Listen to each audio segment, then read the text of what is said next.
Welcome back to another quick video to get you fit. Yoga highlights, Warrior 3. If you've been in class with me before or watched my videos, you know that I am a huge advocate of blocks. I personally struggle with Warrior 3. These are my best friend. I'm going to show you different ways to get in and out of Warrior 3, as well as things you can do to build up to it, as it is the most challenging of the warriors. Virabhadra, a Hindu mythological warrior, is who it's named after. We find that all three poses are meant to symbolize our internal ability to overcome ego and ignorance. All three versions of warrior create a lot of flexibility, strength, and help you learn what it is to concentrate. If ever you've attempted these, you'll find that the whole body is working, twisting, turning, pressing. It's a lot to focus on.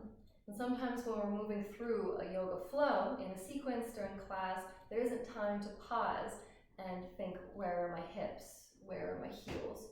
And so it's really important to come back to videos like this, where you can see the breakdown and practice it. Because muscle has memory, and the more we practice it on its own, separate from a flow, the faster you're going to be able to nail it during the flow in class.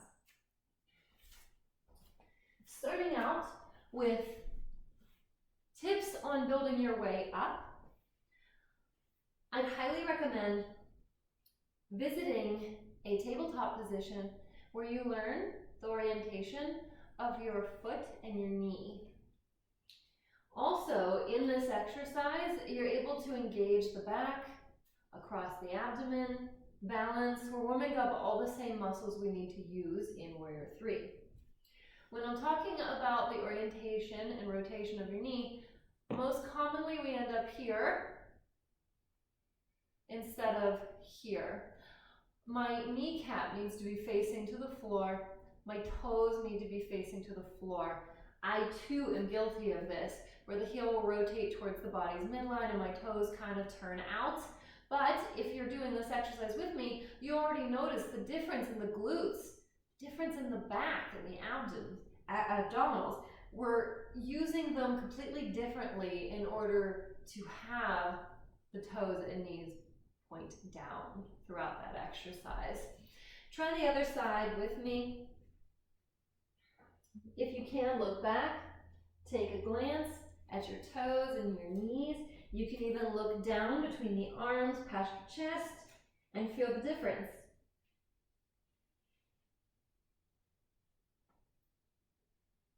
Flexed foot is recommended. You want to kick that exercise up a notch.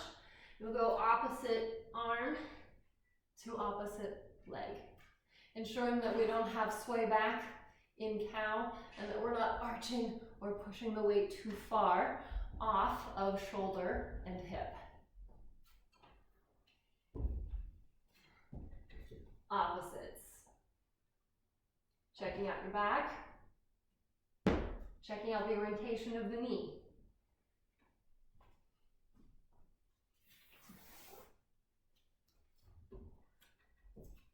Full expression of warrior can be done on a wall. Either hands push against the wall or your foot. Think of this kind of like a drinking bird that dips down. With flat palms against a wall, you're going to hinge at the hips, flatten out the back. Think about Mula Bandha. So we're engaging low abdomen to press the navel to the spine, and we're directing our tailbone directly behind us. Engaging quads, lift that kneecap up. Try to fully put the weight on the foot. Kicking, left leg up behind you. Check out the orientation of your foot. Reach those arms wide, far. Don't lose the engagement on the quad. And release. Doing our best not to be too low, and make the body, arm and leg, a flat plane parallel with the floor. Using the wall, but facing the opposite direction. Hinging at the hips. I like to use my blocks to get into this one, either from low or I come down from a kick. So I'm engaging quads. Placing my foot on the wall. Need to go a little further. Engage that quad. Flat foot, toes and knee are directed down. Now, I will come forward. Blocks are most helpful here to help you find a true flat back. Notice the knee, notice the toes. I'm not here. That also encourages an open hip. Must maintain this form. Without the wall, it can be really easy for that hip to fall down and close towards the inner thigh. We have to engage the abdomen and that low back to lift it up and keep those hips squared, despite only having one leg to balance on. The twisted leg is the most common problem I see.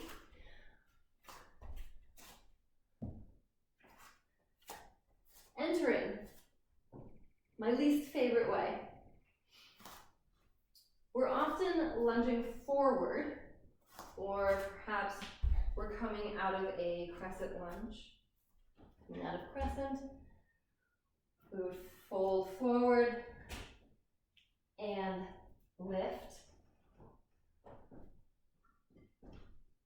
I find this way to be most challenging.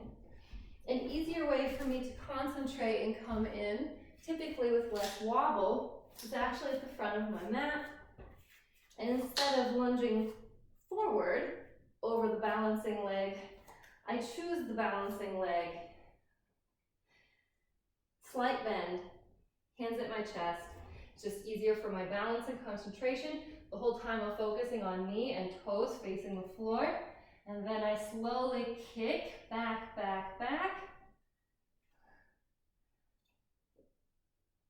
You want to think about being long through the back heel.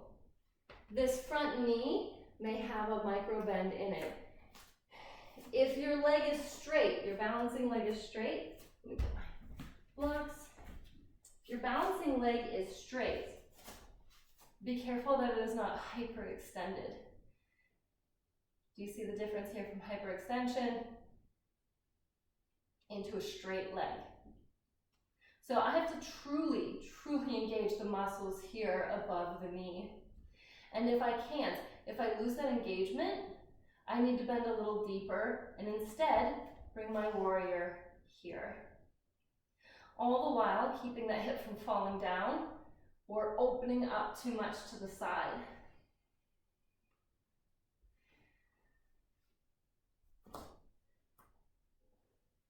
This exercise is the most amazing for the hips out of all three of the warriors.